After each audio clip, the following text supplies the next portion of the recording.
তো সবাই মানে মেশিন তো চালাচ্ছ, স্টেবিলাইজারও নিচ্ছ, বক্স নিচ্ছ, সবই নিচ্ছ, তো স্টেবিলাইজারটা অমন নিচ্ছ যাতে মানে কোপার তো দিচ্ছে না, তা তো মানে তোমার পয়সা নিয়ে নিচ্ছে এক রাশ করে, ঠিক আছে? তো আমি চাইছি কি এখান থেকে এসকে পোড়ো, এসকে ইলেকট্রনিক্স থেকে এসকে পোড়ো যে স্টেবিলাইজারটা নিয়ে আসা হয়েছে সেটা কোপার মানে পুরোটাই কপার, ঠিক আছে? আচ্ছা।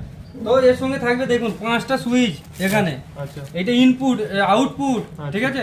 তার সাথে এনসিপি আছে, মানে কি সিস্টেম দেখুন, আবার ডিজিটাল মিটার চাকাওয়ালা, ঠিক আছে? 30 কেজি ওয়েটের সঙ্গে, আচ্ছা যে ধরবে সেই বুঝতে পারবে, ঠিক আছে? আচ্ছা আবার এসকে পড়ুন, ঠিক আছে? তো এখানে দেখুন মডেল নাম্বার আছে আরপিএস 10-13-103, ঠিক আছে? পিএফ। তো এইটার আউটপুট কত, ইনপুট কত, সবই এখানে লেখা আছে, ভালো করে দেখে নিন, পড়ে নেবেন, ঠিক আছে? এর ওয়েট কত আছে বুঝতে পারছেন? আর এই মালের গ্যারেন্টি কত দিন আছে? গ্যারান্টি আছে 4 বছরের। পুরো খারাপ হলে পুরো চেঞ্জ করে খারাপ নতুন হলে পাওয়া পুরোপুরি যাবে? চেঞ্জ পাওয়া যাবে, কেন? এসকে পোড়ার বলে, ঠিক আছে? এটা ওই ডেঁচি ফেঁচি নয় যে মানে ওই সেই কোম্পানি ঘরে চলে গেছে,